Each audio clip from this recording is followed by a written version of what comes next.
Boa noite a todos. Eu gostaria de estimulá-los a compartilhar esse link para alguém que se interesse pelo tema. Hoje nosso assunto é sobre casais. O tema será Juntos na Ilha, o casal, a saúde mental, mais distanciamento social. É algo que todas as famílias, tanto a nossa como quem está à nossa volta, está enfrentando do ano passado para cá. Então, com certeza, nós temos pessoas que se interessam e que querem se aprofundar no assunto.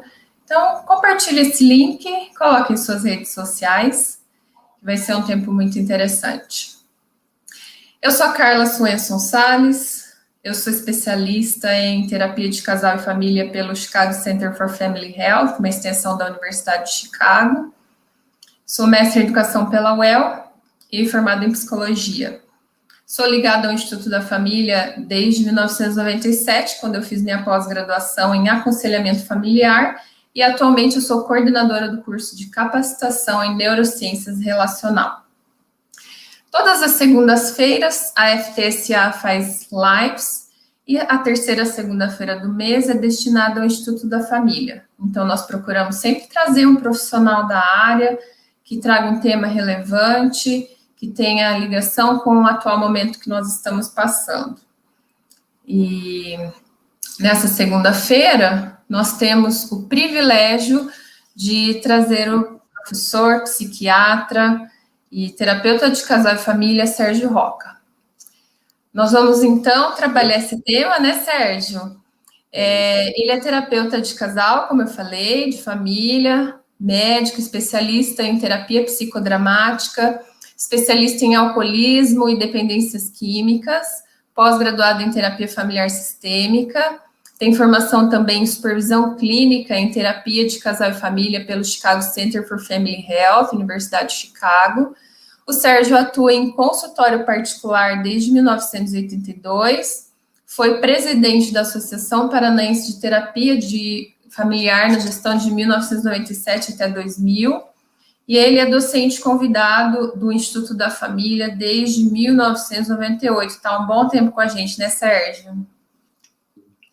O Sérgio também foi co-criador e coordenador do curso de especialização Formação em Terapia de Casal e Família no período de 2000 até 2014, junto com a psicóloga e terapeuta de casal e familiar Yara Monteiro de Castro, coordenadora do Instituto da Família desde 1996.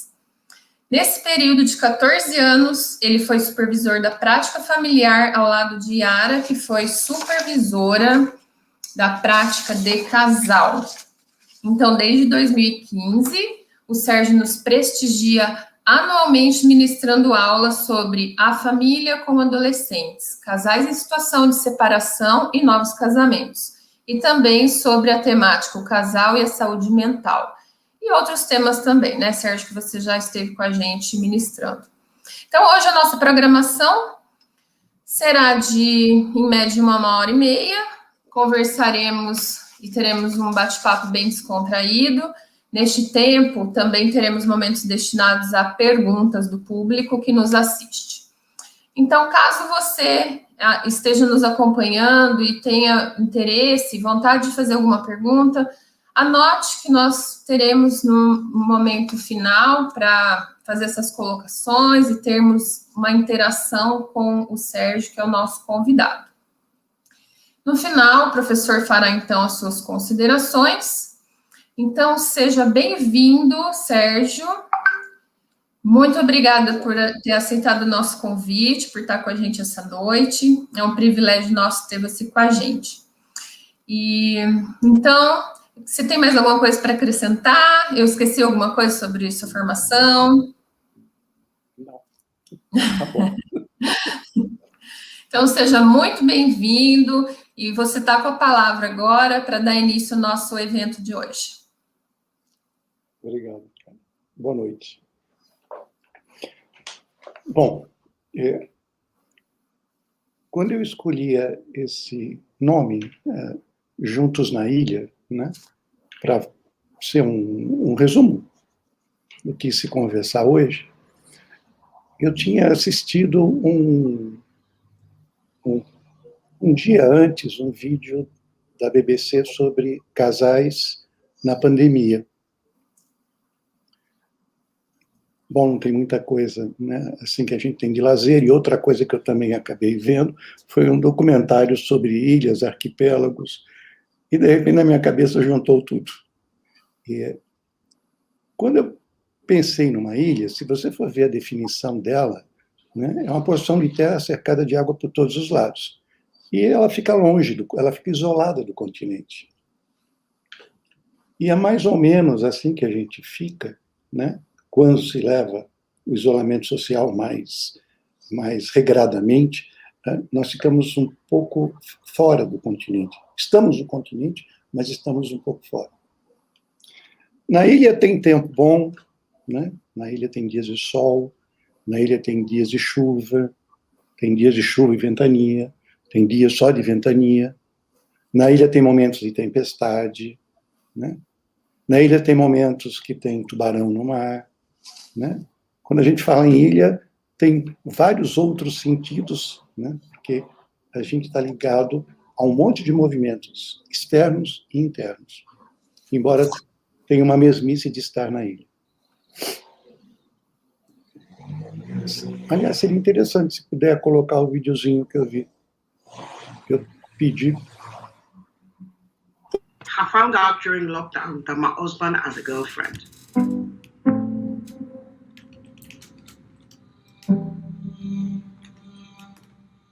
COVID-19 to me is defined by my partner of 9 years leaving me during Melbourne's stage 4 lockdown restrictions.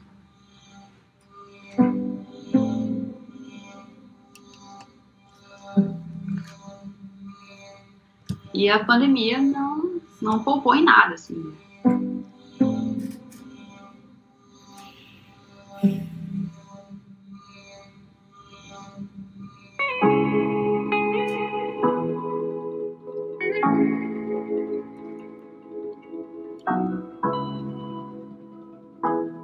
Quando eu vi a Rafaela, alguma coisa já bateu bem rápido, assim. Eu achei ele muito gentil, né? She lit up a room. She was just magical. I think that's the best way I can explain her. We married a few years ago. He was always very sweet and caring, and everything was okay until 2020. My husband doesn't know I'm talking about this now. That's why I can't show my real face. Eu achava ela muito bonita, lógico. Foram 12 anos bonitos, assim, a maior parte dele.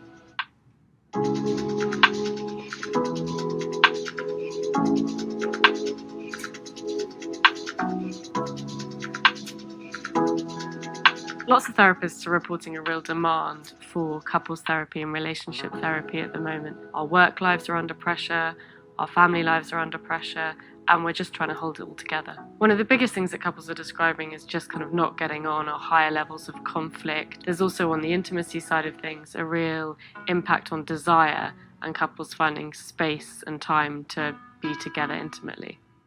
Because we were in lockdown and it was limiting on what we could do and couldn't do, we entered this like routine funk. It just led to the pain points in our relationship just intensifying. E assim, a gente passou a brigar por coisas fúteis, né? Por coisas sem importância. Trouble started after the lockdown began. I went through his phone. When I found out he has a girlfriend, I confronted him. And all he kept saying was, "How did you get into my phone?" It was a big blowout. A pandemia veio escancarar uma convivência 24 horas por dia com 2 crianças dentro de casa e um trabalho home office. E muita coisa passou a não convergir mais, né? It just went down really quickly. You know, she was gone and I just felt so alone. Being in the same space, parenting, working, coupling has meant that there is nowhere to hide. So the habits that we find kind of normally irritate us a bit but don't drive us that crazy are really obvious. Trying to move away from criticizing or blaming our partners is really important, and we can get really stuck in a cycle. So using I statements, so my feelings are I'm feeling, rather than you do this, you make me feel. I think lockdown fast-tracked the expiry date because we went from, you know, talking about buying a house together. So to go from that as quickly to was just like... A pandemia, ela acelerou, né, o processo, fez com que a gente enfrentasse o problema e não fugisse dele, né, com coragem, resignação. I will call my parents and cry. But my parents are Christians. They don't believe in divorce or separation. They told me stay there no matter what your husband does. To be really honest, it's going to take a long while for love to come back. Não era que eu queria separar, mas não vi outra alternativa, assim, porque eu vi que a gente estava mantendo uma relação tóxica, assim, um pro outro. Eu acho que somos duas pessoas muito legais, assim, eu acho que os dois merecem muito ser felizes. While this hurts like hell, I think we outgrew one another. But I think that it just went down in a really traumatizing way because of lockdown, because of COVID-19. It's a really difficult time to go through a breakup. So for people who've gone through breakups in lockdown, it's really important that you reach out to the people that you're close to, reach out to the people that you love. It's also really important that you do the things that make you feel good about yourself, just for you. So practicing a lot of self-care. Each day is getting better, but then you still have those days that are awful. And you know what? It's very similar to this whole COVID-19 situation. You've got to maintain the hope that, you know, this will be okay. Não era o que eu queria, mas já que nós decidimos assim, que a gente possa ser bastante feliz. Tá bom? Seremos.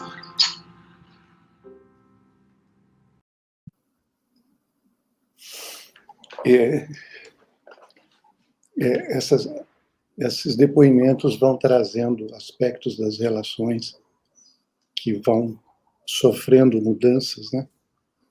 A pandemia, ela não é um acidente, né? Não é um evento que acontece e sai, né? A pandemia é uma coisa que entra e se mistura com a vida da gente. Todas as pandemias, elas duram anos, né? As pandemias têm um tempo grande até descobrir o que é, como funciona. E essa história dela, ela vai se imbricando com a história da nossa vida. E tudo muda, né? Toda a nossa contextualização de vida, dentro de casa, fora de casa, socioeconômica, política, da intimidade da relação, da intimidade comigo mesmo, tudo vai ficando diferente. À medida que os dias vão passando, as semanas vão passando, né? À medida que novas cepas de vírus vão chegando, né? Ou de bactérias, ou de espalhamento de qual seja, né, a pandemia, qual seja o agente viral ou bacteriológico, isso vai alterando a rotina, né? Vai mudando nossas vidas e coisas que nós tínhamos dentro de nós mesmos, como uma situação de conforto pessoal, deveres, né? Prazeres, tudo vai se relocando dentro de um espaço mais limitado, né, com menos contato, quando a gente consegue fazer.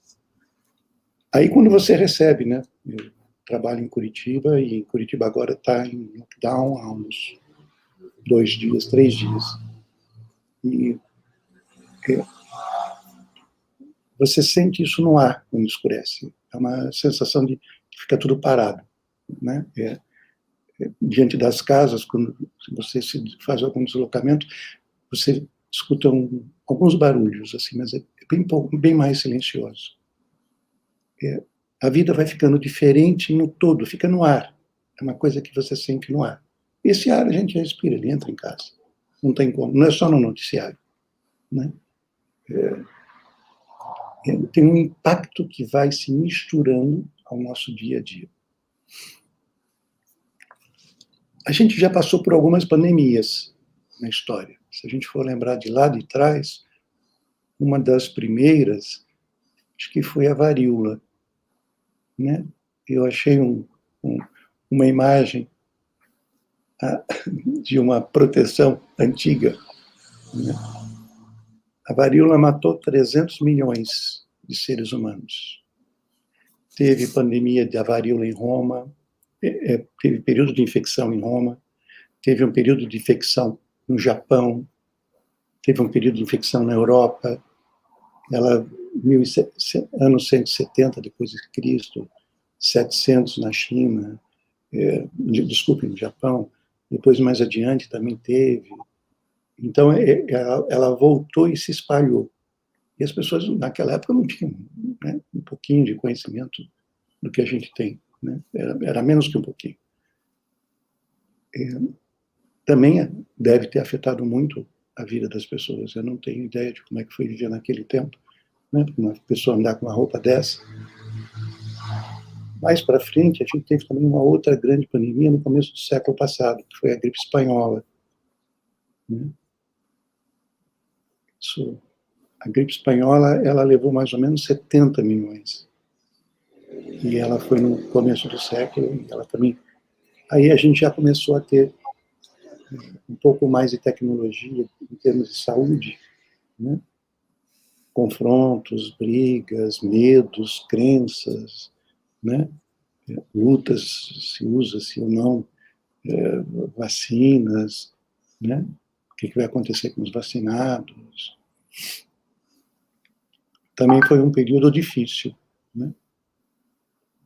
Quando a nossa pandemia atual começou, né, uma autoridade, nós já temos mais tecnologia, mas a gente não usa muito, né? Nós já estamos com 2,6 milhões de mortos. E a nossa pandemia tem só um ano, né? Não tem ideia de quanto tempo a gente vai conviver com esse vírus. A ideia é que diminua breve, né? Mas o convívio é demorado. Alguém da OMS falou que, quando começou a pandemia, que os países precisavam encontrar um equilíbrio entre saúde, economia e respeito, né? Naquela época tinha 5 mil mortes, ela estava em mais de 100 países. Se a gente pegar isso e colocar numa família, também, né? A família tem que cuidar da saúde, tem que cuidar da economia e tem que cuidar do respeito. No macro e no micro é semelhante.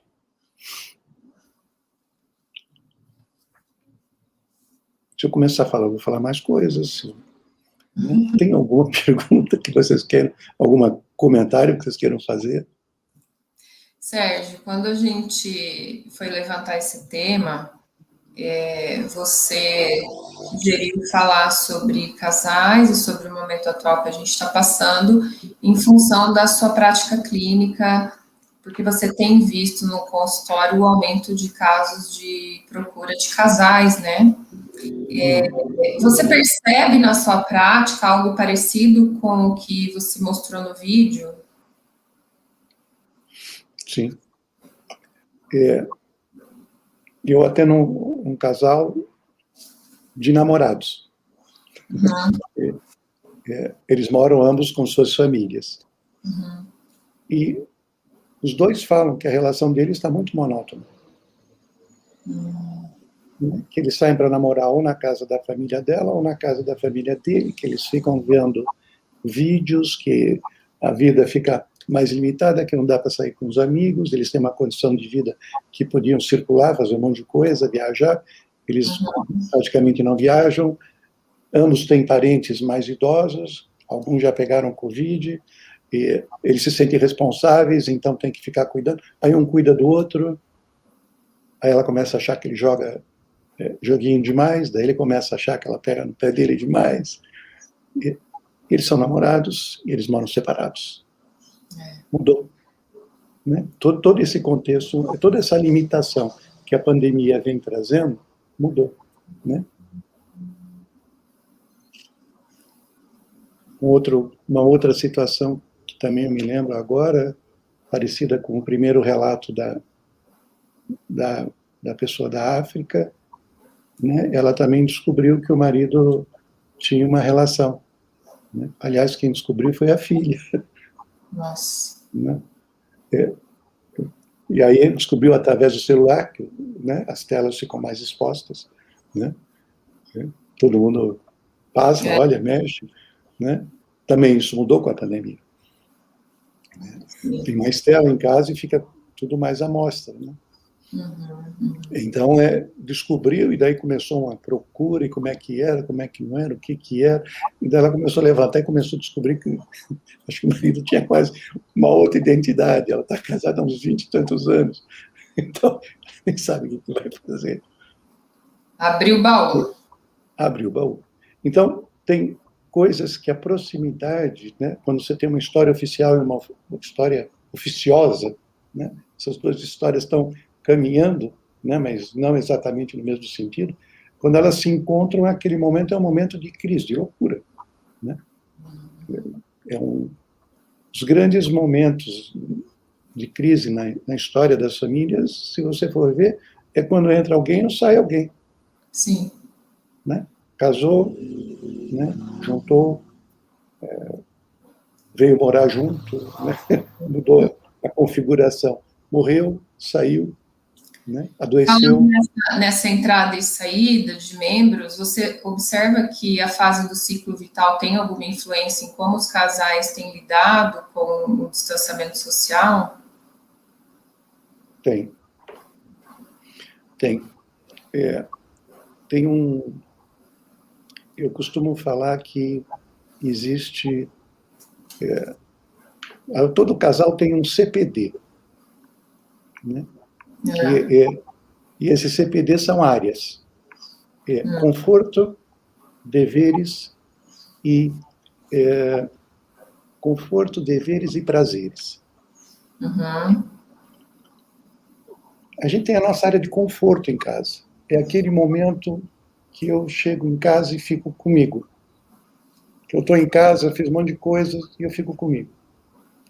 Sem restrição social, sem o isolamento, sem a contenção, esses momentos de conforto têm uma característica X. Quando eu passo por uma restrição social em que o masculino entra mais dentro do mundo feminino, das relações, da casa, dos cuidados, o conforto muda. E eu passo a observar que o que é o conforto melhor da minha companheira, né? É outra coisa. Ela não entende o meu conforto, porque o significado de conforto é estritamente interno, é pessoal. Pode ser ler um livro, ouvir uma música, ver um jogo de futebol, né? Fumar um cachimbo, sei lá, tomar um chimarrão, qualquer coisa ligada a uma cultura que eu traga e que aquele momento é o meu momento. Não é preciso ter o meu momento. Os filhos só não dormir, né? Esse geralmente é o grande momento das mães, né? É a glória das mães. Os filhos estão dormindo, está ótimo, né? Então, com a pandemia, os filhos não vão dormir. Né? É muito gostoso, porque pai e mãe do lado, né? Eu quero ficar lá grudado, né? Então, começa a complicar, né? Eu atendo um casal que eles estão brigando muito porque o filho de 5, 6 anos agora está dormindo no meio da cama deles a partir das 3 da madrugada. E ele quer a papai e a mamãe, porque, né, eles são bem altos, e o guri também é alto, então não é um menezinho entre eles, né? É um menino que está uma pernona desse tamanho, possivelmente. Aquilo de noite deve voar. Então, aquilo começa a irritar, porque não dorme direito, tem que ficar cuidando, leva para a cama, volta, acorda, volta de novo, né? Vai pegar, sai e volta e não dorme. Ambos trabalham em área que tem muita solicitação durante o dia, daqui a pouco a irritação se volta contra as crianças. Então, uma coisa que era, né, controlável, estava dentro dos deveres, a gente leva ele para dormir, ele sai, agora perdeu, mudou tudo. Né? Não foi o casal que mudou, eles mudaram. Né? as tarefas de casa, né? Um grande motivo de briga, se todas as pesquisas que estão sendo feitas entre marido e mulher, é tarefa de casa, né? Então, quando você tem um casal, né, que tem possibilidade de fazer tarefas, vão brigar pelas tarefas, né? Quando você está numa situação social inferior, mais baixa, mais difícil, né, social e inferior economicamente, né? E você tem menos acesso a bens materiais, a comida, né? Também é um outro movimento, né? Você não sabe o que vai comer, né? Você vai ter comida à noite hoje, né? Sim. De manhã tem que batalhar o almoço, mas a janta não, pode ser que não tenha. Então, muda, né? Se você tinha aquilo garantido, não está mais garantido. Estressa, né? Altera. Então, à medida que você está num extrato social, numa cultura X ou Y, tudo isso, né? Numa fase, né? De mais... Eu estou atendendo 2 casais que estão juntos, um há 40 e tantos, outro há 50 anos, que os filhos procuraram e falaram, pelo amor de Deus, ajude esses 2, né? Um do interior de Santa Catarina, outro do interior de São Paulo, né? Os filhos eu os conhecia. E me ajudem, por favor, né? Porque a gente não, se esses 2 se separarem agora, vai ser uma confusão, né? Então, isso é uma outra coisa que surge. Não tem filho em volta. São 2, né? 70, 65, 75, convivendo junto um ano, né? Numa fase da vida que não pode ter neto, não pode ter viagem, não pode ter muito filho, né? Não dá para... Então, essa limitação para esse casal, eles não sabem nem como lidar com o conflito, né? Sim. Tá complicado, né? De todos os lados. É tudo novo, né? Porque todas as áreas, elas estão se relocando, né? Se você não tiver esse jogo de cintura, apareceu uma frase agora aqui embaixo falando em equilíbrio, né? Que foi o que o cara da ONU também falou, né? Como é que é? Equilíbrio, respeito, economia e saúde. A mesma frase. E espiritualidade, né? Espiritualidade é o grande passo para você começar a ter um equilíbrio, né? Porque senão você fica só no prato, né? Você pode ficar além do prato, né? Pode desenvolver alguma coisa dentro que ajuda a segurar o prato. Mas até isso pode ser desenvolvido ou não, né? Quem faz a parte mais externa, né? Mais a externalização da religião, né? Vai acabar desenvolvendo menos religiosidade, porque não tem muito evento, né? Quem tem a religiosidade interna mais rica, mas pode até aumentar, crescer e ajudar a equilibrar. Saúde é equilíbrio, sempre. E doença é para mais ou para menos, né? Se as células começam a multiplicar menos, você tem uma doença que atrofia. Se as células começam a multiplicar mais, você tem uma doença que é um tumor. Se a pressão subir demais, você tem hipertensão. Se baixar muito, você pode ter hipotensão, desmaiar. Pode fazer um AVC e pode entrar em coma. Tudo no corpo é assim. Na mente também é assim. Na relação também é assim. Como é uma coisa nova, e está entrando devagarzinho, e vai se amoldando ao nosso dia a dia, no nosso caminhar, né? A gente tem que refazer um equilíbrio. A gente tem que se adaptar, habituar. Não é acomodar, né? A gente tem que aceitar. Né? É um entendimento que é complicado de ter, né? Porque é um treco que a gente não vê. Você acha, Sérgio, que nesse caso, né, você está falando de moderação, de equilíbrio, teve até uma pergunta aqui do Fábio falando sobre papéis e funções de cada membro familiar, que eu acho que esses papéis, essas funções, estão sendo reconfigurados, e é necessário que sejam para que haja esse equilíbrio, porque se a gente ficar inflexível, né, eu sempre fiz assim, Mas agora o contexto mudou, então a gente precisa flexibilizar também e redistribuir essas tarefas, esses papéis, né, essas responsabilidades. Você acha que dessa forma o casal, por exemplo, teria menos atrito, mais saúde, se essas redistribuições aí de papéis e de funções fosse flexibilizada?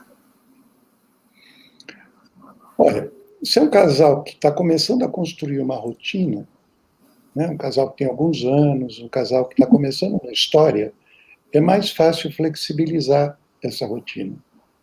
Uhum, né? Porque ela não tem um enraizamento ainda. Né? sim. Não está tão definido ainda os papéis, não tem aquela história, aquela memória, né, que tem que ser daquele jeito. Se é um casal que já tem 10 anos, 15 anos, 20 Ou até anos... como você citou, né, que apareceram para você com 60, 50 anos de casado. Né? E mudança de hábito nessa história, né, nessa faixa de tempo, né, ou mais na frente, só 2, né, é uma coisa terrível. Né? Você tem que tirar o que não tem. Você tem que mudar uma história de 40 anos em um ano. Eu costumo dizer que em psicologia, se a gente conseguir resolver o problema em 10% do tempo que ele durou, a gente está num tempo de excelência. Uhum. Se você tem 20 anos, 10% são 2 anos. Sim. A gente tem que ter mais, no mínimo mais um ano de pandemia para começar a descobrir esse equilíbrio. Uhum. Né? Num tempo de excelência. Mas eu gostei dessa, que eu vou começar a trazer também para os meus atendimentos, né? De você ter aí 10% do que foi o problema, que às vezes o problema persiste por 15 anos, a pessoa quer em 15 minutos resolver, né? E não vai ser assim. Né? Não, vai ficar pior. Sim. Né? Ele vai durar mais 15. Né? Uhum. A magia não... A nossa ideia de mudança é magia. A nossa ideia de mudança não é trabalho. Né? Não é trabalho. E tem uma formulazinha de física básica que diz que trabalho é igual força vezes distância. Então, se eu aplicar uma força no negócio, ele percorre uma distância, mas eu tenho que meter uma força, eu tenho que colocar uma carga, eu tenho que gastar uma energia, eu tenho que produzir um trabalho. A mudança não cai, dentro da gente é igualzinho. Eu estou nessa posição, acomodado, eu vou ter que mudar, vou ter que ajudar, vou ter que participar, vou ter que dividir filho, vou ter que ver horário, né? Vou ver quem pode ajudar, quem não pode, né? Como é que faz. Então, eu vou ter que fazer um esforço interno. Sim. Intencional. Intencional. E eu tenho que entender que o outro não está contra mim. Uhum, uhum. Eu tenho que entender que a pandemia não está contra mim. Uhum. Né? Eu tenho que entender que não tem ninguém contra mim. Né? Que não tem nenhum bicho me seguindo. Né? Porque eu posso ficar meio persecutório, posso ficar meio paranoico, né? E posso achar como é que é minha esposa, o meu esposo que está querendo, né, montar em cima de mim, tirar o meu controle, me dominar, acabar com... Né, a pessoa não está bem, eu posso começar a colocar tudo, depositar tudo no outro. Né? Falando nisso, em persecutório, em expectativa do outro, quando que você acha que é o momento de um dos cônjuges buscar uma ajuda, inclusive uma intervenção psiquiátrica? Porque também aumentaram, né, o número de intervenções de procura médica. Pois é. Tem ele é psicólogo. O nome dele é Steven Taylor. Ele é do Canadá, da Faculdade de Columbia. Em 2019, ele lançou um livro chamado Psicologia das Pandemias. E lá ele descreve um treco chamado, que depois ele pesquisou e colocou numa outra edição, que é a Síndrome do Estresse Covid. Né? E ele colocou alguns sinais. Eles pegaram 7.000 indivíduos, Estados Unidos e Canadá, mandaram um monte de questionário online, pegaram os dados e começaram a cruzar. Eles chegaram que isso não era uma fobia, não era um medo, não era uma ansiedade. A ansiedade é aquela coisa generalizada, né? Vai acontecer uma desgraça. Né? Amanhã vai chegar a notícia que alguém da família pegou, né? Puta, eu fui trabalhar hoje e, né, tinha um fulano lá que passou sem a máscara e eu posso ter pego. Aí já é um medo, né? Eu já estou um pouco mais específico. Quando fica mais generalizado é a ansiedade, né? Eu preciso do resultado na hora. Ele começou a ver, ele chamou de síndrome. Síndrome é um conjunto de sinais e sintomas que ele encontrou em 7 mil pessoas. Número significativo, uma amostragem boa, dentro da pandemia. O que ele encontrou? Primeiro, o medo de ficar infectado. Sim. Esse medo como a gente não vê, um vírus tem 50 nanomicra ou 200 nanomicra. O que é um nanomicra? Você pega 1 centímetro e divide em 10 milhões. Você pega 50 pedacinhos desse, é um vírus. Eu não sei o que é isso. Assim como eu não sei o que é estar numa Via Láctea, né? Que é um monte, é muito grande. E essa Via Láctea está dentro do universo que tem 10 trilhões. Eu não sei o que é isso. São unidades que são muito fora da... Eu fico louco. Uhum.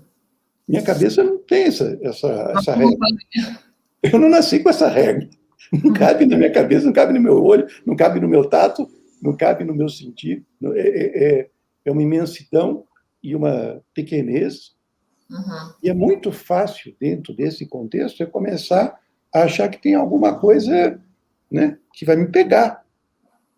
E eu localizo no vírus, né? O vírus vai me pegar. Então eu fico com esse medo. Não é que não é real. Ele é real. Mas ele estimula muito o imaginário. Sim. Né? Outra coisa que tem também, que ele pesquisou e colocou, o medo socioeconômico do impacto. O que isso vai causar nas nossas vidas? Né? Nós, né, não sei quem está ouvindo, mas possivelmente muitos são terapeutas ligados ao Instituto da Família, né? Vamos ter paciente? Não vamos. Vamos ter trabalho? Não vamos. Né? As pessoas estão recebendo, né? A gente está, quando trabalha, né? A gente trabalha, a instituição consegue remunerar a gente, né? Para quem a gente trabalha, a gente consegue receber, né? Isso vai pegando, né? Não, a gente recebe uma ajuda do governo, a gente recebe aposentadoria e vai ter, né? E o governo vai ter esse dinheiro. E essa inflação vai ficar? Não vai ficar? Como é que vai ser depois? Né? A gente começa a pensar em tudo isso, dá medo. Tiraram o nosso chão. Né? Não foi um carro que veio e bateu. É uma coisa que vai se rolando, a gente está rolando junto. Né? A gente estava andando, foi colidido e estamos rolando junto e descendo barranco abaixo, a gente não parou ainda. A gente não sabe onde que vai parar. Né? Dá medo. Sim. Aí dá um outro medo também, que é a xenofobia. Xeno é do grego, xenos, né? Outro, medo do outro. Né? O outro chegou perto. Né? Então, as pessoas ficam estranhando mais um outro. Né? E isso também piora tudo, piora preconceito. Eu observei até, eu fui no supermercado esses dias e tinha uma pessoa que estava distante de outra na fila do caixa, mas não estava na marca que colocaram no chão. Um chegou para o outro e falou assim, você não está respeitando o distanciamento. E eu fiquei assim, olhando, sabe, porque ele não estava em cima da pessoa.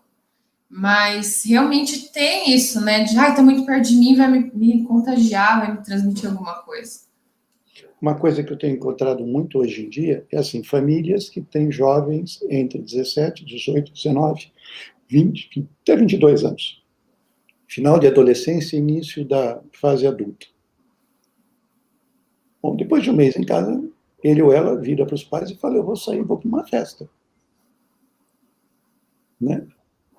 Se tem uma condição legal, tem um automóvel, pode ir, voltar. Né? Não tem como amarrar. Né? E você tem que... Mas você vai lá, daí o filho vira, ou a filha vira, e tem uma fala hoje que é meio frequente entre eles. Mas lá todo mundo já teve Covid. Né? Os pais estão com medo de si. Né? Jovem, quando para essa idade assim, quando pega, geralmente não é um quadro muito grave, até essa nova variante surgir. Né? Agora a gente também já não sabe direito.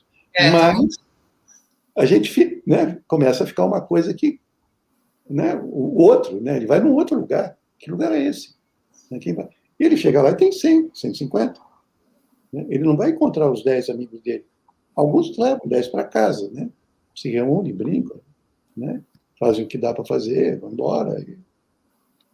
Agora, muitos não conseguem fazer isso.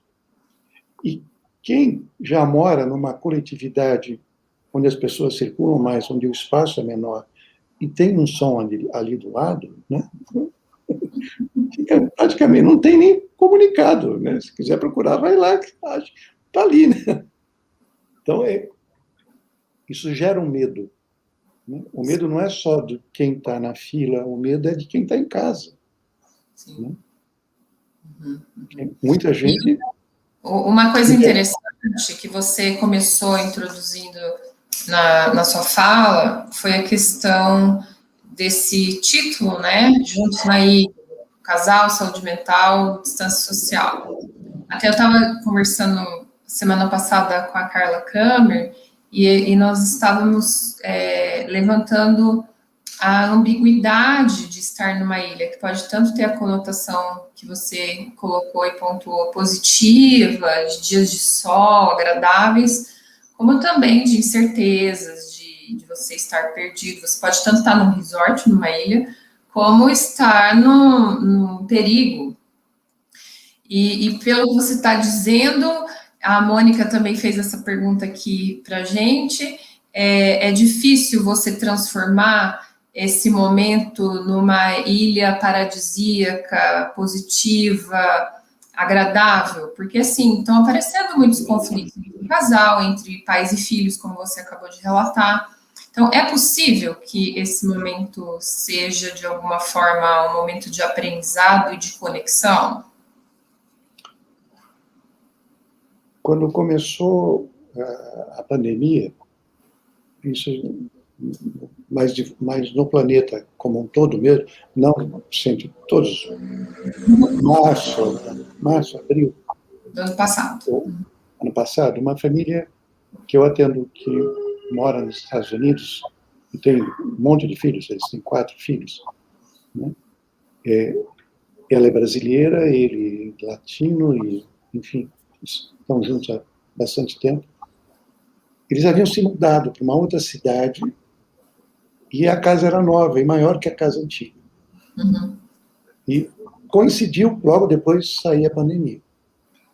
E como eles têm uma cultura bem mais latina, eles queriam aproveitar para ensinar umas coisas mais americanas, da cultura americana para os filhos. Uhum. Então eles bolaram, né, que eles iam criar uma confederação de estados, iam dividir o estado casa, o país casa em estados, e cada um ia cuidar do seu estado. E uma vez por semana eles iam se reunir para negociar, para dividir, para ver se um ajudava o outro, trocar. Olha, está sobrando isso no meu, está faltando no seu.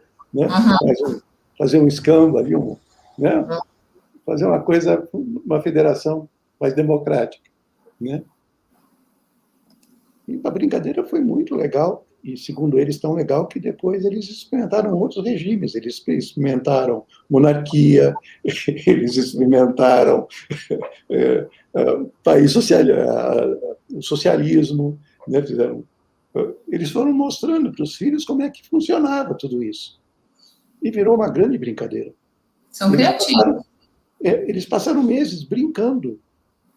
Enquanto todo mundo estava apavorado no começo lá com aquilo, eles passaram meses brincando. E para eles foi muito bom, porque quando as brincadeiras acabaram, eles treinaram com o lúdico, dividir tarefa, negociar, né? Não se sentir roubado. Uhum. Né? Eles treinaram o prazer de construir juntos. Uhum. Né? E não tira a autonomia, né, de você estar produzindo, de você estar fazendo algo, independente da situação, né? Sim. Eles conseguiram manter um pouco de saúde em meio ao caos, de manter aí essa união entre eles, né? Fortalecendo os grupos. E aí entra uma coisa importante. É um polo que eu também gosto de falar, que é a mesmice e a criatividade. Né? Moreno, que foi o idealizador do psicodrama, ele falou que a espontaneidade é saúde. Ele definiu saúde botando espontâneo. Criativo. É quando sai de dentro de ti. Né? Saiu. Quanto mais espontâneo você fica, menos na mesmice você cai, menos padronizado fica, menos perdendo o prazer, o gosto pela vida, né? Mas você se coloca de dentro para fora no contexto, na relação do que você estiver fazendo. Se a gente não sair, né, com muito esforço, né, pegando ali, puxando, né, sem esperar que desça, né, a gente não ganha presente de graça, né, a gente tem que trabalhar para o presente chegar. Se a gente fizer esse esforço, a criatividade sai. E a gente vai inventando o possível. A gente vai vendo o que é possível. Às vezes a gente tem que ter uma conversa brincando, às vezes a gente tem que mudar todo o cenário, né? O lúdico, nesse momento, ajuda muito. Né? E muitas vezes, no meio de uma confusão, de uma briga em casa, que toda família tem briga, se alguém começa a rir, né? É muito frequente você ver que depois de um tempo está todo mundo dando risada. Verdade. Né? E nem se sabia por que mais estava rindo. Então, esse espontar, né? Sair para fora, sair de si, sair daquela mesmice, ajuda muito. E como é o momento de nós não estamos nem lá nem cá, né? A gente está se adaptando a tudo que está acontecendo, se a gente usar nesse momento de adaptação, isso fica com mais substância para frente. Né? Para criar coisas mais... E como é que a Yara levantou uma pergunta, como que as famílias emaranhadas têm lidado e se comportado nesse momento de pandemia? Tem algumas características típicas desse tipo de família? Bom, psiquiatra geralmente atende bastante família emaranhada, né? Porque você tem alguém com quadro psiquiátrico, e aliás aí entra uma outra coisa, né? Toda doença ela tem uma característica, tem duas características básicas, três. Não, estou falando um monte de bobagem. Eu tinha que falar mais duas coisas que eu pulei daquela síndrome do Steven lá. Já foi, mas tudo bem. Eu começo a falar característica, começa a vir na cabeça. Voltando. Então, a doença tem, primeiro, todo mundo se aproxima. Todo mundo quer cuidar, quer ver. Ela é centrípeta. Depois de um tempo, todo mundo está de saco cheio. Irrita. Não é legal ficar de um lado de um depressivo muito tempo. Você oferece, ele recusa. No final, você já está irritado. Você já está agredindo o depressivo. Sim. A reação que provoca depois de um tempo é essa. Né? Você quer ajudar alguém que está delirando, tudo bem, mas depois de um tempo você percebe que tudo que você fala não entra, porque o delírio, ninguém ganha de um delírio, ele é muito bem construído pela mente. Então, você começa a se afastar. Né? Então, e fica em torno daquele quadro, porque aquele quadro gerencia. Né? Então, cria uma construção, e ele já brota, muitas vezes, em famílias que já são previamente emaranhadas. Como é que elas ficam, essas famílias? Piores. Que a ilha fica menor. Né? A ilha fica menor. E se tem que ficar tudo junto, vai explodir mais. Tem mais bomba explodindo todo dia. Né? Você restringe, não tem as fugas. Aí, falando em fuga, uma das coisas que estava lá na pesquisa do Steven é compulsões. Um aumento de compulsões. A Ambev está vendendo mais. Quem trabalha com vinho está muito feliz. Subiu 10%, 15%. Olha. Né? Então, assim, tem muita gente bebendo. Né? Eu costumo ir para o interior de Minas e fico próximo de uma cidadezinha muito pequenininha. Se tiver 12 mil pessoas lá é muito. O prefeito proibiu bebida depois das 8. Mas, que briga! Não se vende cerveja na cidade. Uma confusão que não tem tamanho. né? Porque é o divertimento. Né? Não pode sair, não pode fazer, então vamos sentar para beber, né? Sim. E não dá, né? Então, aí você tem esse impedimento que começa a aparecer. Uhum. Muitas remédios, compulsões, compras, né? Você, né, tem propagandas, né, de gente colocando o dedinho, então tem um estímulo para você, né, fazer coisas assim. Uhum. Então, dentro daquela síndrome, a compulsão é uma ação. Isso parece com o Covid. Né? Uhum.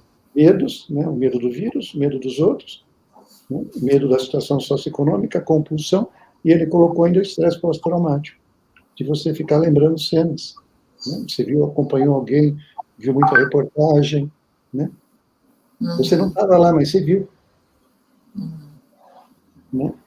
A gente estava conversando até o mês passado com a professora Rafaela, que é da área de neurociências, e ela estava relatando como você ficar assistindo muitas notícias ruins, catástrofes, né? Como libera o cortisol no seu organismo e todo o prejuízo para o seu físico, para o seu mental, né? Então, a gente tem observado também isso, né? O medo, como você falou, a experiência as memórias, o estresse pós-traumático de algo, às vezes, que ela não viveu, mas que está presenciando, às vezes até por meio da mídia, por meio de mídias sociais, noticiários, né?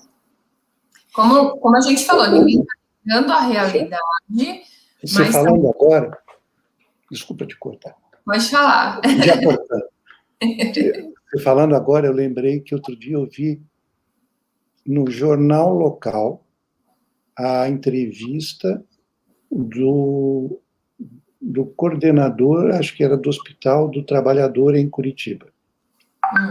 E ele falava que, assim, ele ficou muito emocionado na hora, e a câmera deu um close nele, e ele falava assim, como é duro você ver que a pessoa vai ser entubada e as falas dos pacientes pré-intubação. Ele está consciente, ele vai ser anestesiado.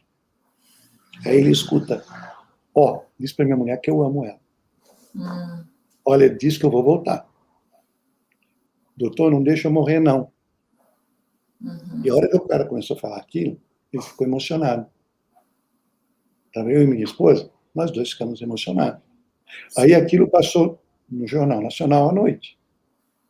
Aí um pedacinho dessa cena passou num outro jornal também. E assim, é tão forte que a gente ouviu, né? A gente vai lá, a gente se transporta a isso. Se a pessoa tem uma capacidade de sentir, de pensar mais plástica, assim, mais visual, né? Porque isso é uma capacidade. Tem gente que pensa mais por pensamento mesmo e tem gente que pensa mais visual. Então, se a pessoa tem uma capacidade de visualizar maior, ela mesmo se autodramatiza. Ela já imagina a cena, ela está lá atendendo e ela está já sofrendo, só de ouvir o relato de alguém. Sim. E agora, estando lá, então, né, intrusivos, são pensamentos intrusivos, são sentimentos negativos, é uma memória que fica voltando, né, a noção de risco fica diferente. Então, altera tudo. Você fica em estado de adrenalina. Então, se você olhar muito se você olha muito para a pandemia, você pode ter muitas vezes um cônjuge em estado de alerta constante, adrenalizado. Né? A adrenalina, quando cai na pele, ela faz vasoconstrição. Então fica branco. A pessoa ficou branca. Lá dentro, ela faz vasodilatação, esquenta. A gente sua, porque esquenta lá dentro e acelera o coração, acelera a respiração. Você respira que nem cachorrinho. Então, aquela respiração que nem cachorrinho, coração batendo, sua frio. Não tem o sol esquentando a pele. Então, aí, você sua frio, daí você começa a achar, estou suando frio, estou com Covid. Né? Estou com febre. Né? Estou com taquicardia. Né? Estou faltando ar, porque eu estou com taquipneia. Né? Daqui a pouco o cérebro fala, olha, respira fundo que está faltando oxigênio aqui, os neurônios ficam lá dando ordem, né? Aí a pessoa, olha, está faltando ar, tá vendo? Ela suspira para botar oxigênio, porque ela não está respirando, e ela fala que está faltando ar. Né? Covid. Já tocou o quadro, né? Já vou para o pronto-socorro. Então, e esse estado de alerta, né, pode ter um cônjuge no estado de alerta, que é o extremo A. E o outro extremo pode ser o negacionismo. Eu não sou forte, essa gripezinha não me pega. Né? Então eu vou para o outro extremo.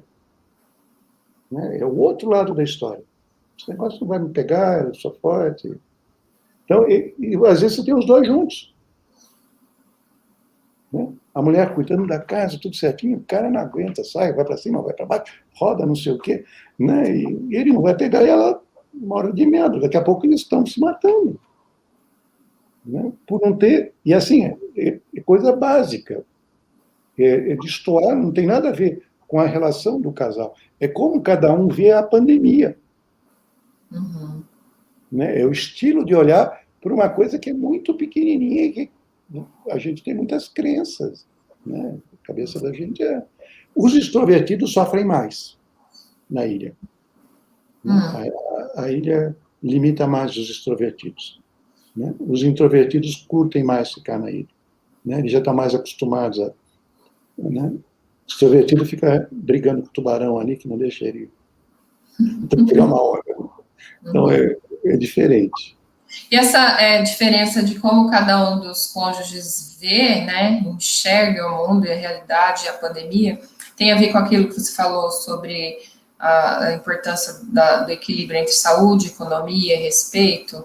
Porque, assim, às vezes é difícil você respeitar também alguém que pensa completamente diferente, que tem comportamentos diferentes, que tem atitudes diferentes de você, né? Veja, existia um acordo prévio. Né? A mulher ficava em casa e o cara saía, trazia amigos, tal, não sei o quê, papapá, sempre tinha gente. Quando viajava com 2, 3 casais de amigos. Estavam sempre juntos. E quem promovia tudo era o homem, né? Mas raro a mulher fazer isso, geralmente o homem, né? Então o homem promove, e agora ele não vai poder fazer isso. Ou se ele faz, né, a mulher começa a olhar para aquilo. Então, assim, estava adaptado. Tinha até uma coisa legal, ela já estava se inteirando com as esposas, ela já tinha o clube da Luluzinha, a coisa já tinha um caminho legal, né? Agora mudou. Né? Então, essa mudança rápida não deu tempo, e ele quer continuar igual. Né? Porque muitas vezes a pessoa é compulsiva por contato social. Sim. Né? Tem gente que realmente só não faz contato quando fecha o olho para dormir, né? Porque acordou e já está procurando contato. Então, tem pessoas que isso é intenso. A gente pode chamar de extrovertido, né? Mas tem pessoas que isso é muito intenso.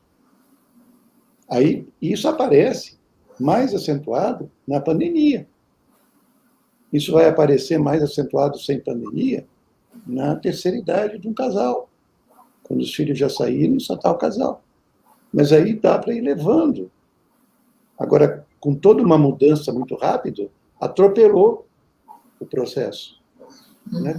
E aí tem que ter esse jogo, né, de poder olhar e ver, olha, não, para isso seria importante, seguro, vamos tentar negociar. Sim. Né?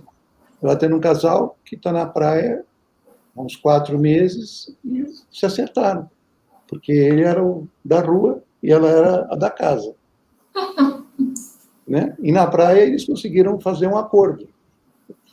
Eles já estão juntos há uns 40 anos, né? Eles podiam ficar na praia. Né? Eles fizeram uma ilhazinha lá deles com acordo. Então, ótimos.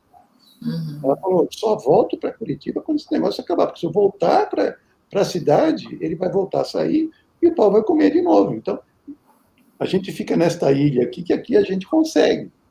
A gente dá conta. A gente dá conta. Aqui fizemos um acordo bacana. E a questão desse pessoal, desses casais mais velhos que você citou aí, que estão juntos há 50, 60 anos e que precisam realmente cuidar mais por causa da exposição e da propensão a contrair vírus? E como é que fica, por exemplo, o contato familiar restrito, social muito mais ainda, né? Como que lida, como manter a saúde emocional de um casal assim, que está nessa fase? Ela tem 82 e ele tem 85. Uau! Eu atendo ele, né?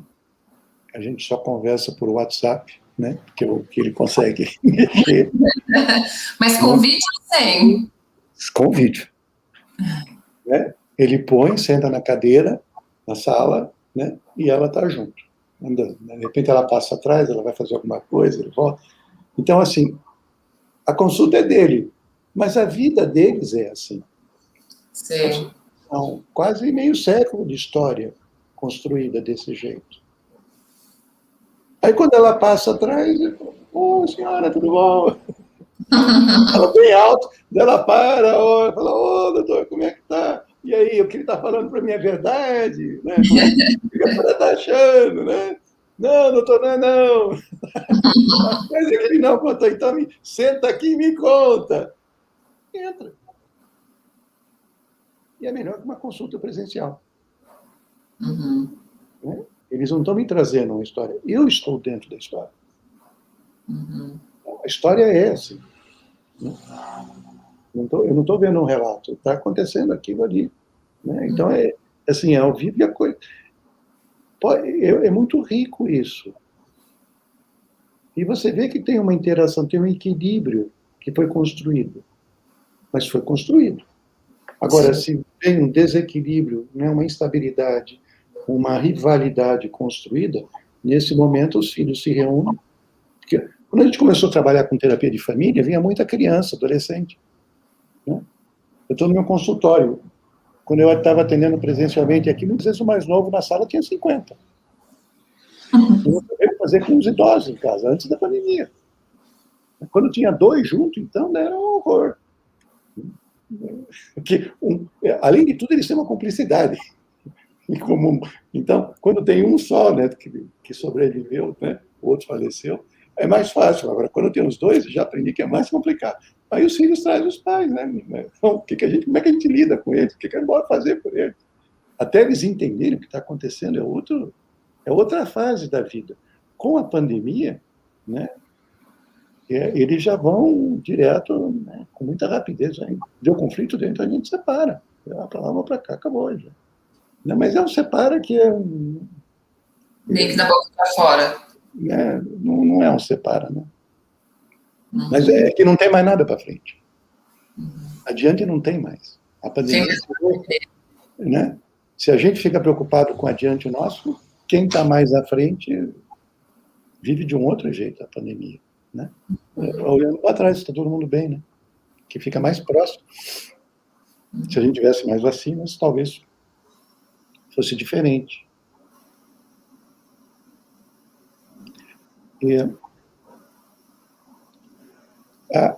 Como a gente pensa e como a gente lida, isso é uma outra coisa importante. Como a gente pensa e como as pessoas lidam com a pandemia, a gente pode mudar o curso da própria pandemia. Explique-se. Né? Veja, vamos pegar um exemplo de saúde pública. Manaus desenvolveu uma cepa. Uhum. Os outros estados falaram, mande os pacientes que nós vamos ajudar vocês. Essa cepa não tinha em outros estados antes. À medida que técnicos começaram a manusear, instrumentos foram utilizados, intervenções foram feitas, o vírus não ficou só ali. Esse vírus começou a circular. Quando começou a baixar a circulação do vírus em Manaus, também as pessoas começaram a circular mais. Isso começou a mudar, isso começou a distribuir. Hoje as pessoas escrevem um quadro muito parecido com o quadro de lá. Em 3, 4 dias, já está com insuficiência respiratória. Então, assim, o trabalho do vírus é se adaptar. Sim. Se a gente muda o nosso comportamento, a gente muda o curso da doença. Eu estava atendendo sexta-feira passada de manhã, né? Passou uma carreata, falando com um megafone bem alto, né? Povo de Curitiba, né? Estamos aqui, buzinaço e tal, chamando vocês para a nossa reunião. Nós somos profissionais liberais, nós trabalhamos com estética, cabelo, enfim, manicures, barbeiros, né, pedicures. Nós precisamos nos reunir hoje, 7 horas da noite, todos reunidos no centro da cidade, em tal local. No meio da sessão. Né? Não, assim, é o jeito que eles tinham de pensar como protestar. Uhum. Né? Não teve um outro jeito. Na rua estava em carro, buzinando. Todo carro estava... Eu fui olhar lá fora, todo carro estava cheio. E tinha muitos carros. Demorou um tempão para eles passarem. E eu não sei se eles fizeram um evento de noite, mas é o que eles sabiam que funcionava. Então, assim, dentro de uma família, se eu sei que eu tenho que fazer alguma coisa, eu construí daquele jeito. Né? Eu vou fazer daquele jeito que eu sei fazer. E eu posso mudar. Né? Eu tenho quinta-feira, dia livre, vou jogar bola com os meus amigos. Né? É o dia de jogar bola. Eu não saio, eu faço tudo certinho. Mas quinta-feira é sagrado, eu vou jogar bola. Sábado de manhã eu vou pedalar. Né?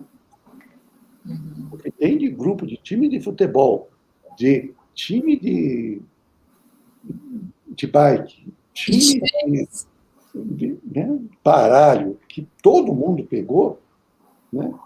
E o que eles faziam? Só se encontravam. Clandestinamente. Clandestinamente se encontravam, cada 15 dias, seja uma vez por mês. Sim. Uma hora vai circular, todo mundo juntinho, circula. Uhum. Então, isso muda o curso.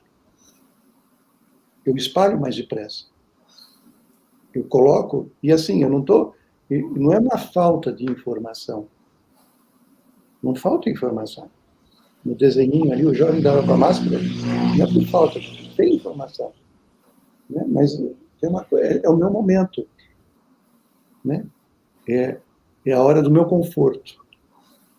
Né? E esse conforto, eu mereço. Né? Esse eu mereço é muito complicado. É uma arma muito perigosa. Porque daí para a compulsão, daí para você passar do limite, você tem que ficar o tempo todo olhando. Né? Não estou exagerando, né? Não estou ficando neurótico com isso e estou aqui. Agora, quando é que você fica neurótico com isso? Ela tem uns 60 anos, tem um catéter aqui, ela faz quimioterapia regularmente, né? Tem uma imunidade super baixa, precisa fazer uma cirurgia, mas não faz, porque né, o hospital está assim. E, se ela pudesse, ela andava com um mata-covid na mão, assim. Ela põe álcool gel em tudo, ela bota luva, ela bota capacete, é um exagero para ela. Você vai falar, essa mulher está com fobia. Se eu tivesse com catéter assim, eu acho que eu também ficava igualzinho. Depende da condição, da situação, né? Ela está tomando 4 comprimidos, 5 comprimidos para dormir à noite. Eu acho que eu tenho que tomar 10. Porque, não sei se eu vou acordar a manhã inteira, né? Se eu vou passar o dia todo. Né? 1 dia, 2 dias, 3 dias, 5 dias, 10 dias. Né? E eu tenho que fazer um tratamento, né? E a minha vida depende do tratamento que eu praticamente estou impedido de continuar fazendo. Então, tem situações que... né? Aí a família, todo mundo olha e fala, essa mulher está descontrolada. Porque já estão naquela fase de saco cheio da doença que se afastam. Né? Eles não estão dentro da cabeça dela entendendo como a perspectiva que ela vê a pandemia é diferente dos outros. Não dá para generalizar, né? O marido, o filho, a filha, os netos, todo mundo é diferente. Né? Então, cada situação você tem que ver como é que aquilo tudo foi construído. Né? Porque muitas vezes você pode colocar um diagnóstico que não existe. Né? É fácil falar, né? Você está com uma fobia. Né? Né? Tudo bem. Quem não está? Se a gente souber que tem alguém com Covid do nosso lado, quem não vai sentir um pouco de falta de oxigênio, né? A garganta, né? Uhum. Então, tem gente que tomou a vacina e meia hora depois estava sentindo vários sintomas da área de saúde. Né? Entrou em contato com o vírus, a pessoa começa a pensar e o corpo reage. Né? A gente não consegue definir. Não é só mental, né? E não é também só físico. Mas tem quadros psiquiátricos que aumentam muito nessa fase. Como é que isso vai ficar para frente, eu não sei dizer. Não dá para saber. Pode ser que com uma baita vacinação, que isso diminua para caramba, que o vírus vire assim, tipo HIV, né? E a gente possa circular, tal, fazer muitas coisas. Não tenha tanto dano para a saúde mental das pessoas. Né? Não cause tanto dano, porque liberou, todo mundo começa a poder fazer um monte de coisas e isso dá uma equilibrada. Pode ser que não dê um salto grande, pode ser que dê, a gente não tem. Esse Steven acredita que não vai ter. Né? Que pode dar até uma diminuída depois. Hoje, no planeta, nós somos 8 bilhões e pouco, a gente tem 500 milhão aí com transtorno mental diagnosticado. Antes da pré-pandemia. Essa é a estatística pré-pandemia. Agora não sei se vai ter mais. Também, hoje em dia, não é muito... Assim, a maioria das pessoas, se você olhar mesmo, dá para fazer um quadro. Eu tenho alguns quadros. Todos nós temos alguns quadros. Encaixa, né, Sérgio? Quando sai do equilíbrio, quando você começa a ir para o exagero demais, pensar demais, fixar demais uma memória, viver intensamente uma única emoção, aí você começa a adoecer. Aí você se coloca num lugar onde você faz um código, né, dá para te classificar. Ou quando você for para menos, né, indo para menos também. Uhum. Empatia, na falta, é psicopata. Sim. Empatia no excesso é transtorno pós-traumático, todo dia. Né? Então, você pode, se você for para o extremo, você faz patologia. Do sentir, da empatia, do pensar, do agir. Uhum. E nesse período de adaptação, né, se você não consegue se adaptar e tem uma predisposição, o quadro vem. Sérgio, é possível, na sua visão, na sua experiência clínica, em tudo que você tem presenciado, eu sei que tudo é novo, né? A gente até não tem tantas pesquisas em relação aos assuntos que a pandemia tem trazido, essa pandemia especificamente, mas você acha possível o casal permanecer junto, mesmo com os desafios que o distanciamento social trouxe e tem trazido? Eu sei que você colocou alguns casos, né, algumas situações, mas de forma geral, o que você pensa? É possível, assim, mesmo os casais do vídeo que você trouxe, você acredita que, como a gente está num momento de transição e de mudança e de incerteza, você acha que é possível, pelo trabalho terapêutico, que o casal adie uma decisão, não se precipite e consiga ressignificar o relacionamento? Tem a individualidade e tem a conjugabilidade. Tem o eu, o tu e tem o nós. Né? Tem coisas que são daqui para fora, do meu eu, né? Coisas que eu faço, já estou habituado, são ações minhas. Tem coisas daqui para dentro que eu vivo e penso, sim. Né? E tem coisas que a gente constrói em comum acordo. Né? Se esses acordos forem sendo adaptados, né? Não, vamos transar, vamos fazer sexo. Né? A hora de fazer sexo, vamos mudar o horário. Não, a gente fazia tal hora, não dá mais, agora aqui mudou porque tem criança, está o tempo todo, né? Então, tem que fazer um... Né? Vamos criar um clima, vamos ajudar para criar um clima, vamos deixar um pouquinho erótico a situação, né? Porque senão está de pijama o tempo todo, né? De chinelão, né? Na hora que você bota o croque e o pijama, aí fica mais... Então, vamos deixar alguma coisa um pouquinho diferente, né? Isso aproxima o casal, né? Na maioria dos casais, o que você vê assim é em princípio, teve até um aumento, mas com o passar do tempo, você vê uma diminuição das relações sexuais, você vê um aumento das discussões por pequenas coisas, você vê um tom mais de acusação nos casais, na grande maioria. A diferença já parte para algum tipo de não fui eu, foi você, né? O culpado já está sendo procurado, né? Então, com essa situação, você coloca qualquer outra situação junto, um filho com problema, uma ameaça de não ter dinheiro, qualquer outra coisa, isso vai gerando tanta confusão que depois de um tempo o casal está... Aí você fala, a pandemia acelerou? Acelerou. Uhum. Mas a falta de criatividade foi o que deixou acelerar. Já estava ali, né? Algo que já estava problemático e só se agravou. Só se agravou, né? É uma coisa que não estava sendo usada. Às vezes não estava sendo usada e a família começa a usar e acha barato e vai dali para frente e curte muito. E o casal curte isso.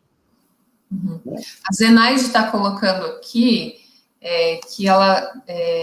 cadê a pergunta dela? Estamos em recuperação do Covid e posso dizer que abalou todo o meu emocional. São 1000 sensações ao mesmo tempo. Então, a gente percebe, né, que mexe com tudo. Com o medo, com as incertezas. Outra aqui que a Mônica colocou, que o esposo teve Covid, ficou em isolamento, tive que lidar com os meus próprios medos. A Patrícia também coloca algo parecido, que no vídeo o casal relata que a pandemia acelerou o processo de divórcio, além da criatividade, como podemos adaptar essas novas mudanças. Então, são tantos contextos, tantas interrupções aí, né, dentro da relação e necessidade de transformação, que fica complicado se adaptar a tudo isso num curto espaço de tempo, né? Eu costumo dizer que a gente está dentro de um caminhão de mudança. Né? A gente está saindo de uma situação e indo para uma outra que a gente não sabe como vai ser. Exato. E se a gente tiver a noção que a gente está dentro do caminhão de mudança, a exigência da ordem, da organização para ter a minha paz, quando eu deixo de botar a minha paz fora e eu começo a buscar a minha paz dentro de mim, a me interiorizar, aí eu tenho mais chance de ser criativo. Se eu consigo entrar dentro da minha religiosidade, do meu contato com o divino, se eu começo a entrar dentro dos meus sentimentos, se eu começo a entrar dentro do meu silêncio, se eu começo a entrar dentro do meu medo, né, eu vou começar a conhecer, e eu não vou só ficar evitando. Né? E é um momento que a gente pode fazer isso. A gente pode, dentro da ilha agora, interiorizar. Sim. Só que dá um medo danado de fazer isso, porque a vida da gente, antes da Covid, um negócio de interiorizar era para bobagem. Né? Isso que a gente está fazendo aqui era, né, rede social é para exteriorizar só. Né? A gente valorizou muito o externo. Né? E agora a gente tem uma oportunidade de olhar dentro. Não só dentro da casa, mas como dentro de si também. Dentro de quem eu sou. E isso é muito complicado. Né? Porque, às vezes, eu sou um grande desconhecido para mim mesmo. Às vezes não, geralmente. Né? Eu sou um grande desconhecido para mim mesmo. Daí fica difícil você pegar um sentimento seu, uma crença tua, que está ali presente naquele ato, e você nem sabe, aquilo tem uma história danada dentro de você, e está ali presente no que você está fazendo. Né? Você está lá discutindo porque corta o pão assim, porque corta o pão assado, e você vai ver a história da família, todo mundo cortava o pão assado, e a outra família cortava o pão assim, né? E quando não tem muito futuro, isso é uma coisa que eu já notei também da pandemia. A gente começa a contar história antiga. A gente começa a ver filme antigo. A gente começa a ver novela que já passou. A gente começa a voltar. Eu estou vendo que isso é uma tendência, eu vejo em mim também. Às vezes eu estou revendo uma coisa da minha história, falei, pô, mas eu não tinha hábito de fazer isso antes. O que eu estou olhando? Né? É uma coisa que eu me pego fazendo e eu vejo as pessoas também fazendo isso. Eu acho que esse futuro tão incerto assim para frente faz a gente fazer isso. Agora, eu posso parar num nó e não sair. Eu posso parar num período mais difícil da minha vida e ficar preso, refém daquela emoção que eu fiquei lá. Né? Só que eu estou aqui. Eu estou tendo que lidar com tudo isso, eu abri a portinha, aquilo saiu aqui, então é tudo aquilo de fora, mas tudo isso de dentro. Né? Sim. Nada impede que dá uma virada. Né? O desafio é esse, você interiorizar e relembrar e ressignificar, mas para o crescimento, né? Para a aprendizagem, não para a paralisação. Cuidado. Esse é o segredo, né? Se você Sim, porque se você fizer esse mergulho interno de autoconhecimento, fica possível você se relacionar com o outro. Aí você não culpa o outro por tudo, né? Aí fica possível esse diálogo. Se você é trabalhado como indivíduo, né? Porque daí, se eu posso olhar eu por dentro, eu também posso olhar o outro. Eu começo a reparar no outro. Né? Aí eu vou reparar uma expressão facial, eu vou reparar uma alegria que eu não notava, vou reparar um jeito meio maroto que eu não tinha percebido. Eu vou perceber o ar de cansaço que ficava meio. Sim. Né? Eu vou começar a olhar, né? Porque a gente estava vivendo de um jeito sem olhar. Né? Agora a gente tem na ilha também dá para olhar. Né? Sem transtorno psiquiátrico, sem síndrome de estresse de Covid, com saúde, com equilíbrio, não dá para começar a olhar. É uma oportunidade, né, de olhar dentro e olhar o outro. Olhar um filho, né? Olhar muitas vezes um animal, né, de estimação que a gente tem em casa e que mal reparava. Né? E você começa a ver coisas que você não via. Há uns 15 anos atrás, eu li um texto de um monge budista, que eu não vou lembrar o nome dele, porque é bem diferente. Sânscrito, então é bem complicado, nem saberia dizer. Mas ele dizia que no mundo, na década seguinte, ia acontecer uma coisa que ele colocava uma imagem, que era uma sala com uma lâmpada de 60 velas. Ia chegar alguém a tirar essa lâmpada, ia colocar uma lâmpada de 300, que ia iluminar 5 vezes mais tudo. Então você poderia ver muita coisa feia e muita coisa bonita que não dava para ver antes. Né? Você poderia olhar e ficar encantado ou amedrontado com o que ia surgir. Se a gente vê por esse lado, a ilha é uma possibilidade também de ver o que tem de bonito, né? Sim. Não só o medo, não só a ansiedade. Possibilidade de conexão, de intimidade, né? De proximidade. E quando você foi falando, eu lembrei que aconteceu até, acho que semana passada, o meu marido veio e me trouxe algumas situações e eu coloquei e falei assim, você tá bem? Porque você percebeu que são 3 ou 4 situações diferentes que você me falou nos últimos dias, você tá muito reativo. E não é em relação a uma situação, a uma pessoa, né? Então, a gente tem também essa possibilidade de olhar para o outro de uma forma diferente, como você acabou de colocar. Isso é muito rico, né? Porque talvez o outro não tenha percebido, não como forma de crítica ou de acusação, mas sim de você está percebendo que às vezes você está saindo um pouco do prumo, né? Tá tudo bem? Aconteceu alguma coisa? Tá ansioso? E aí abre margem para a gente conversar também, né? Para a gente se aproximar. Uhum. E a gente começa a entrar, né? Pô, você está vendo isso? Puxa, eu não notei. Como é que eu vou reparar, vou ver? Não, agora que você está falando, estou vendo, estou mesmo. Isso começa, né? Uhum. Poxa, quando começou isso? Como é que foi? E isso enriquece.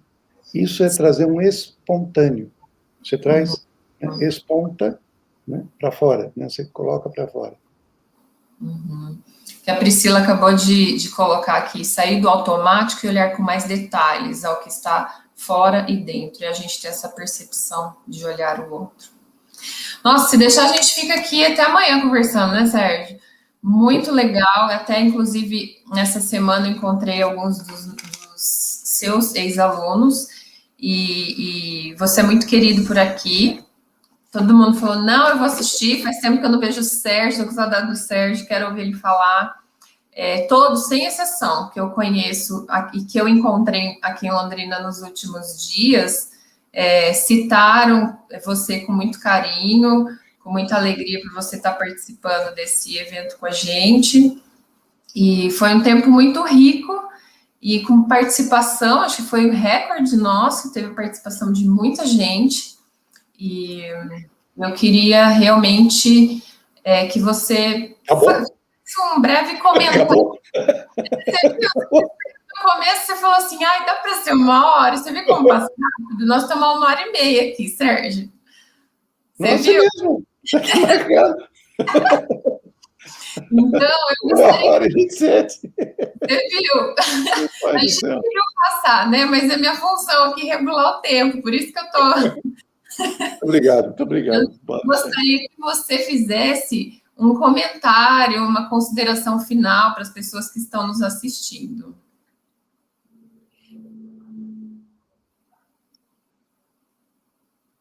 Diz um